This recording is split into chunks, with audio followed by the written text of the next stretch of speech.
So coming to your job life, network engineer. హ్మ్. So అక్కడి నుంచి అది, ఇది మేనేజ్ అన్నీ. చేయడం చాలా కష్టం. చాలా కష్టం.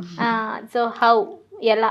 ఎలా అంటే ఎనీథింగ్ లైక్ నువ్వు చేయాలని అనుకుంటే you will take time for it కదా! హ్మ్. అలా చాలా మంది అడుగుతారు. డీఎం ఓపెన్ చేస్తే ఎలా చేస్తున్నావు? ఎలా చేస్తున్నావు? ఎలా చేస్తున్నావు? అసలు ఫస్ట్ క్వెషన్ ఎవ్వరన్నా అడగాలంటే ఇదే అడుగుతారు. హౌ ఆర్ యూ మేనేజింగ్ అని చెప్పి.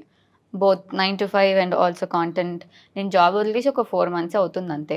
లైక్ హ్మ్. అక్టోబర్ ఎండ్‌కి అలా వదిలేసాను. అది కూడా మా ఫ్రెండ్స్ అందరూ ఇలా అంటే నాకు తెలిసిన క్రియేటర్స్ ఎవరైతే ఉన్నారో వాళ్ళు కూడా వదిలేసి they said it is great and నాకు ఒక కాన్ఫిడెన్స్ ఇచ్చారనమాట. లైక్ జాబ్‌లో వచ్చే సాలరీ ఏదైతే ఉందో అది నువ్వు ఇందులోంచి ఎర్న్ చేసుకునే కాన్ఫిడెన్స్ అయితే నీకు ఉంది కదా! అని అంటే యాహ్! ఆఫ్ కోర్స్ చాలా మల్టిపుల్ వేస్ నీకు ఉన్నాయి. నెట్వర్క్ బిల్డ్ అయిపోయింది already. You network have a ఒక నెట్వర్క్. స్టేజ్ వరకు నేను తీసుకొచ్చా. హ్మ్. ఆ పేజ్‌ని లేకపోతే నా బ్రాండ్ ప్రమోషన్స్‌ని, ఆ డీల్స్‌ని, నేను చేసే థింగ్స్‌ని ఒక లెవెల్ వరకు, ఒక స్టెప్ వరకు తీసుకొచ్చి అండ్ దెన్ అప్పుడు ఈ డెసిషన్ తీసుకోవడానికి నాకు ఈజీ అయింది. జాబ్‌ని దీన్ని అంటే కంపేర్ చేసుకున్నా. దీనికైతే 9-5 9 హ్మ్. అవర్స్ ఎళ్ళాలి.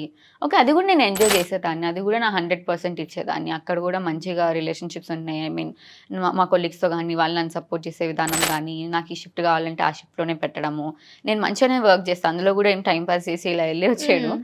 ఓకే. నేను ఎంత ఇవ్వాలో కంపెనీకి అంతైతే ఇస్తా సాలరీకి తగ్గట్టుగా.